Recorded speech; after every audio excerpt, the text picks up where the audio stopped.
on? It is WrestleMania season. We are about 23, 22 days out from what will be night one of WrestleMania. And if I have my math correctly, will be four shows counting this one to WrestleMania 40.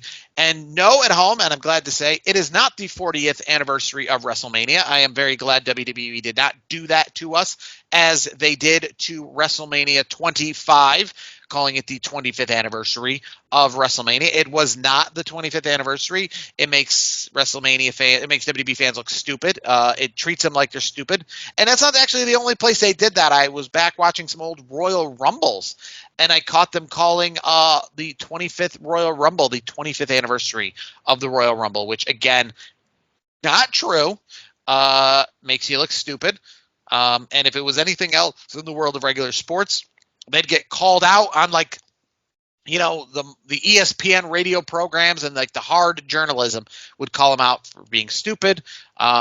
But WWE kind of controls their own narrative. They control their own world. Everything that happens within the world of WWE, they don't have to answer to, essentially. Bob Costas said it before in the past that they don't really have the outside journalism, coming in. They do somewhat now, but in quote the past, unquote dirt sheet writers. Yeah. I mean, but they do invite journalism in for these press conferences after the pay-per-views and stuff are over with. But WrestleMania 40 is coming up, so each week here on the program we are documenting and we are going to recall one decade of WrestleMania leading up to WrestleMania 40. Right. So we're going to start this week's show with WrestleMania 1 through 10. Now, I propose we do a top 40 matches, which, you know what, I'm still going to do. So look out for that video. We're going to do a top 40 WrestleMania matches. Brandon, you'll have to tell me where I went wrong, because it'll be all my picks here. And frankly, it's very difficult to do. But for this week, we are going to do WrestleMania 1 through 10, our favorite match from the first 10 WrestleManias, who we essentially think was the flag bearer, the MVP of Mr. WrestleMania, if you will, for those decades. Because Shawn Michaels, we know he's Mr. WrestleMania, but every decade should have their own Mr. WrestleMania, right? So we're going to talk favorite matches, favorite moments, Mr. WrestleMania, and maybe even our favorite WrestleMania in those times. So, Brandon, I'm going to ask you, WrestleMania 1 through 10, who is your Mr. WrestleMania? So my Mr. WrestleMania is Hulk Hogan. I think that's the obvious choice. I mean, yes, he was in 9 of the 10. Yes. Yeah, I mean, it's the kind of an obvious thing. I mean, I know people are gonna roll their eyes and be like, well, Hulk Hogan, typical answer. It's true. I mean, I'm gonna give you a quick factoid here. So from 1985, when WrestleMania started, to 1991, he was either first or second in popularity, according to the PWI most popular wrestler rankings. And to me, without Hulk Hogan and the infamous moments that he had at WrestleMania wouldn't be what it is today. So I had to give it to Hulk Hogan as the OG of that first 10 years, which, or first 10 WrestleManias, not 10 years, because it goes from 1985 to 1994. But here's the thing. I know we're going to get to matches in a minute, but Hulk Hogan's not in my favorite match. I will say that. That's a little teaser. Yeah, I will say the same thing too. Yeah. And I will say, WrestleMania 1 through 10, it's hard not to pick Hulk Hogan as Mr. WrestleMania for that time. But, I'll go out and even though he was not in as many main events, I'm going to say Bret the Hitman Hart. He was in, some big time matches with the Hart Foundation, including WrestleMania 2. I mean, he was at WrestleMania 2. He was in the big battle royal with the NFL players. So he was there. He had a big time match at WrestleMania 8 for the Intercontinental Championship with Roddy Piper. He was in the main event of WrestleMania 9 as the champion. And frankly, if you weren't going to have Yokozuna walk out with the belt at WrestleMania 9, you should have had him. That was a big mistake there. So, Bret Hart, I'm going to say, is my pick. And then obviously WrestleMania 10. We will probably talk about that a little bit more. But WrestleMania 10 and his involvement in that event, because that's still part of these first decades. So WrestleMania 10, WrestleMania 9, WrestleMania 8, WrestleMania 2.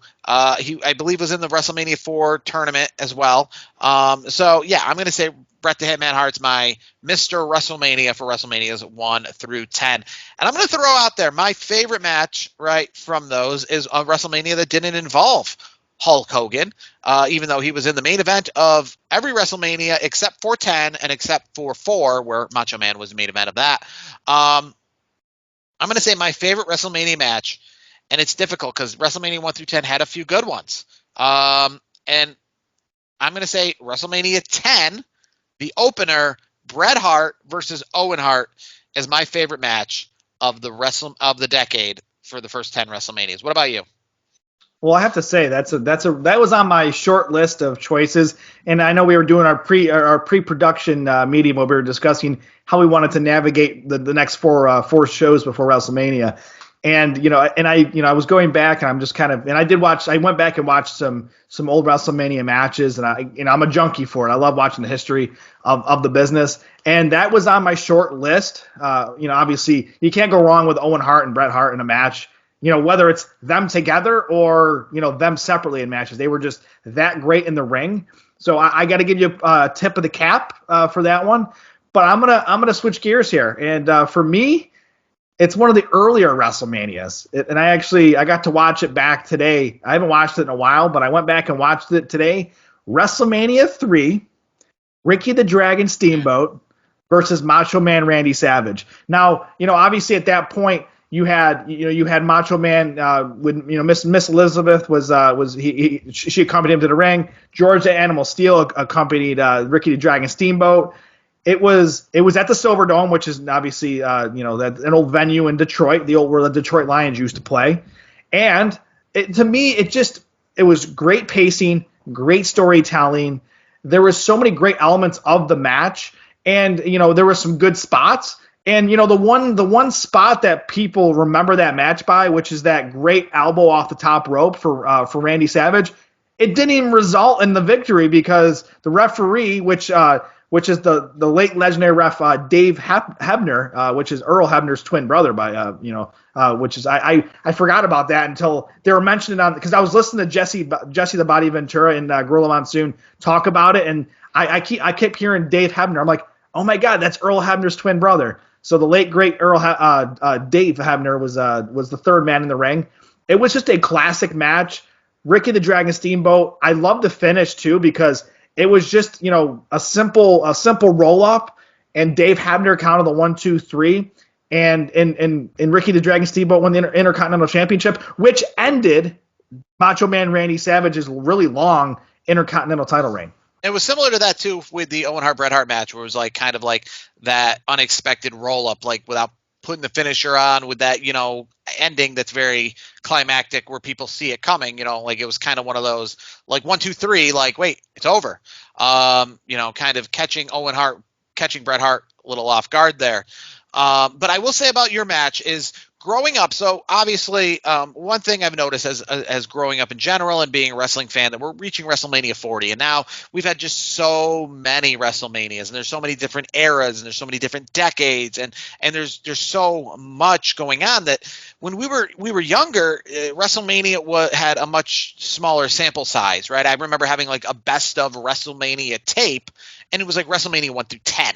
It didn't have 40 years, multiple decades. Hulk Hogan has been in less WrestleManias nowadays than he has been in. But when I was growing up, there was the staples, because we didn't have Roman, we didn't have Cena, we didn't have Batista, we didn't have these kind of guys. We just had the staples, like if in the year 2000, WrestleMania was 15 years old. So we just had the essential, the pillars. This is the WrestleMania's biggest match. This is WrestleMania's best match. This is the biggest mania. This is that and the other thing, right?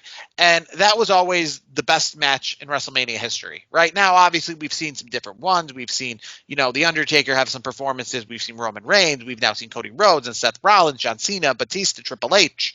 We've seen lots of different things, But at that time, that was the match. When I first got into wrestling, when I was learning about wrestling and hanging out with my friends, and we were learning about WrestleMania, there was Hogan and Andre, which is essentially the match that put WrestleMania on the map, which is the one that we have to identify as what made WrestleMania. And then there was this match, which was the match, which was on everyone's list. If you had a top 10 favorite WrestleMania matches, best WrestleMania matches, this was always like the insiders, the real wrestling fans, the non Hulk Hogan fans, the ones who liked real wrestling. This was always their pick. So clearly, obviously, in the first 10 WrestleMania, it's hard not to pick that one, because even through like the first 20 WrestleManias, that was the pick. Obviously, as we go on through the decades, we start to see that there's some more matches that start to get to earn that credibility. But yeah, it took quite a while. I mean, when I started watching wrestling, we were up to like WrestleMania 14 at that time, and that was the standard bearer as the best WrestleMania match of all time. I'm going to ask you a quick question, and that is your favorite WrestleMania in WrestleMania 1 through 10. Oof, that is a tough one, because there were so many great moments. I mean, I would have to say, because it's my favorite match, I got to put WrestleMania 3 on there. I mean, there were some great moments. The crowd was hot. It was a good night. There were some great matches in that show, and it was a sold out NFL stadium. Like, that place was packed to the gills. It was an electric audience. So in that era, I think that was to me, that was my favorite, I would say. I would say, it's difficult for me to not pick 10, because, I mean, I think I like everything on the WrestleMania 10 card. I mean, there's some, little things here and there, but, I mean, overall, it was just like the perfect, with the ladder match, with the main event, with the double championship matches, with the Bret Hart Owen Hart match, right? Even with the Macho Man Adam Bomb match, where they went backstage kind of thing really quickly, and just some of the other gimmicks that went with WrestleMania 10, which a lot of people forget. I remember back in the day when the streak was hot, you were trying to pick out which WrestleManias Undertaker wasn't a part of, and WrestleMania 10 was one he wasn't a part of. He disappeared at the Royal Rumble of that year, and then returned around SummerSlam of that year. So he wasn't a part of WrestleMania 10 in 1994. So it's difficult not to pick that one, but just for the sake of kind of maybe being different, I'm going to pick WrestleMania 8, the Hoosier Dome. Ended up becoming the RCA Dome in later years in Indianapolis, because, again, I just kind of it felt very WWF at the time. It felt, I just like that classic WrestleMania theme song. I like, the return of Ultimate Warrior, but I just like the colors. It was just like kind of like the early 90s WWF that you're used to, with like Tito Santana as El Matador and Shawn Michaels in his very heartbreak kiddish as cartoony as he can be at that time.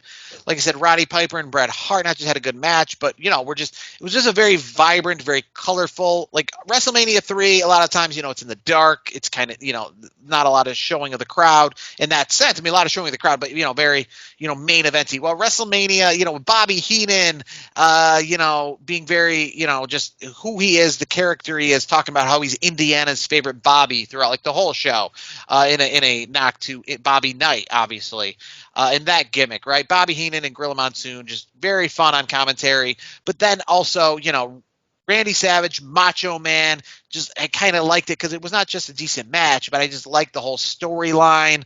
Ric Flair involved in really his only WrestleMania at that time, right? And the whole, she was mine before she was yours. Just a very colorful, very much when you think about playing a Super Nintendo WWF game and what it looks like on your screen when you're playing the WWF on Super Nintendo in 1992, this is kind of what that looked like. I want to even say WrestleMania 8 was kind of the debut of the WrestleMania apron and the logo, and where we ended up having that for future years, right? That one in which if you were to buy a retro shirt nowadays, it kind of just has that, that image of WrestleMania with like the gold and the blue, if you will. And that apron that they kind of like reused for a few years. WrestleMania 7, I think they had the red, white, and blue for the Stars and Stripes Forever. WrestleMania 6 had the blue apron with the gold with the WrestleMania 6 actual logo. WrestleMania 5 had not that same thing, kind of like a more like a silver. And WrestleMania 1 and stuff, obviously no logo at all. But this is the one where they don't have the numbers on the logo. It just says WWF WrestleMania. It's like the one that, like I said, if you were to buy a retro t-shirt that said WrestleMania on it, it's going to be that kind of font. It's going to be that logo. It's going to be just that. Like, it's in the same vein of like, we know specific logos in the early 90s that are synonymous with SummerSlam, Survivor Series, Royal Rumble.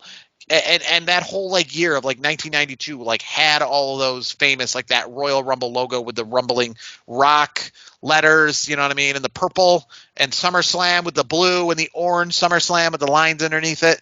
So WrestleMania had that, you know. So I'm going to say WrestleMania, the Hoosier Dome.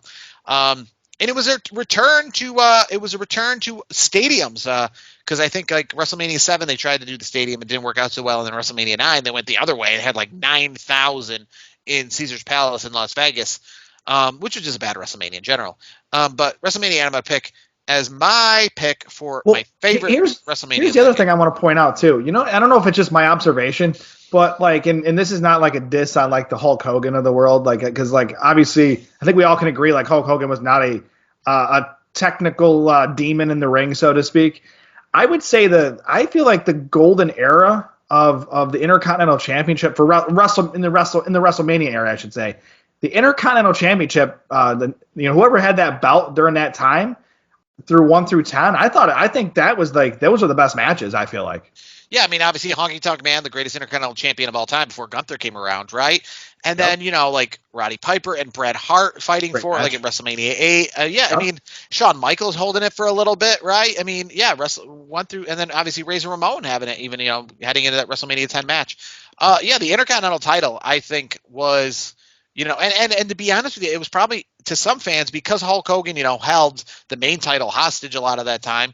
Maybe a title where, you get some fresh eyes. It was kind of like, not NXT for the time, but it's like, if you're just kind of sick of Hulk Hogan, just the status quo, it kind of is more of an exciting title. I mean, it's similar to what we have now with like the World Heavyweight title, even though Seth Rollins had it forever, but it's just like the idea of having like the working man's title, you know what I mean? Where we got to see Ultimate Warrior make his debut and beat Honky Tonk for it, like I said, under Ultimate Warrior headed into WrestleMania with it. It main evented a WrestleMania, remember, at that time. He held up that Intercontinental Championship with the world title, at WrestleMania 6 when he won the main event. So, the Intercontinental title, I think, was a big time, championship at that time. And, it's great to see it back to that place again. So I'm pretty excited to see it. And you stole my thunder, by the way. You said it as I was thinking it, because with Gunther having this record long title reign, I feel like the Intercontinental title has always been a good title. I've always enjoyed that title anyways, but I feel like it's got some extra oomph behind it right now because of Gunther, and I'm excited to see what's going to happen next in the next chapter of Gunther with the Intercontinental title, or whoever takes the belt off of him. I will sneak preview our next decade and tell you that WrestleMania 11, I'm going to guess, is not going to have, WrestleMania 10. It's funny because you try to it seems very of a cop out to pick the most relevant, either like WrestleMania 10. We're picking a lot of stuff from WrestleMania 10, great matches, up for that one. You know what I mean? I think it'd been more difficult, obviously, picking 1 through 9 alone. But I can tell you, it's probably going to be the same way again, where we lean towards the later years. WrestleMania 11, I'm going to say we're not going to start things off with that being our favorite WrestleMania. I'm just going to guess, as that's one of the worst WrestleManias of all time for various reasons. But hey, maybe we'll have our favorite comedy segment of that decade came from WrestleMania 11. So just a sneak preview. I don't think Lawrence Taylor and Bam Bam Bigelow is going to come on as our favorite WrestleMania match. WrestleMania 11 did have one decent match, but it was quite a decade. I'm going to say it's an interesting decade. We're going to talk about next 11 through 20, because boy, I mean, that just shows you, like we talk about our age. I mean, 9 years flies by in a moment's time. But look at the difference if you were to look at the WWF in 1995 and the WWE in 2005 and everything that happened in between. It is like it is just craziness how something – I mean, it just shows you. I mean, gives AEW some hope, right? Because it can just show you what can happen in 10 years. And as we learn in this first decade of WWE, right, it shows you what can happen in 10 years. So a lot of people talk about AEW, talk about, it's a secondary company. But remember, WrestleMania 1 was not WrestleMania 1. It was WrestleMania, because we had no idea there was going to be a WrestleMania 2. And it went from WrestleMania 1, which was just a standalone show – that, hey, let's see what we can do with this, to by the time WrestleMania 10 came around, it was WWF was a mainstay, WrestleMania was a mainstay, Pay-per-views were a mainstay. Yeah. You know, it was like this company went from just another wrestling company to what it wanted to be, and everything in between in that 10-year span. And here's the other thing too, like just to put a bow on this for previewing next week's WrestleMania segment. That's in the heart of the Attitude Era, which is where I became a fan and I started watching the program as a young kid. So there's gonna be a match on there. I'm still debating it. The decade starts before the Attitude Era, and the decade ends after the Attitude Era is gone. Exactly. It's crazy. It's crazy to think. Yeah, because the Attitude Era ran from 97 to 02, if I'm not mistaken, right? I think that's a lot of people say WrestleMania 17 was the death of the Attitude Era. As soon as Austin beat Rock with the help of Vince McMahon, they thought that that was kind of the death of the Attitude Era right there. Yes, obviously, you don't just have a straight cutoff. You could say maybe until the day they became WWE, right, which is 2002, that it officially came to an end, or that kind of thing. When Raw is War, you could say September 11th, when Raw's War had to just become Raw, maybe that's the end of the Attitude Era. But yeah, it's just crazy. But you look at WrestleMania 1 through 10, right? We're on WrestleMania 40, 4 decades of WrestleMania. And it's crazy to think that one decade and how much happens in one decade. It's hard to believe because it doesn't feel that's happening now. I guess as you get older, right, decades fly by much quicker. I don't feel like as much happened in the WWE between WrestleMania 30 and WrestleMania 40 as happened between WrestleMania 1 and WrestleMania 10. WrestleMania 30 to 40 just seems like a flash of a pan in my eyes. Seems like, a lot of people are still there, right? WrestleMania 1 to WrestleMania 10 is like when you watch WrestleMania 10, you can't really find anybody on that card who was on WrestleMania 1, right? So it's the craziness of that whole decade and how, like I said, it went from no Titantron, no video packages, no real big presentation, just the wrestling itself, to be this, spectacle of colors and cartoonish video games, the whole 9 yards. But we'll move on to decades, further additions. But WrestleMania 1 through 10, very important in setting the table for what became a global phenomenon. It's only just getting bigger as we move on to WrestleMania 40 in just a couple weeks.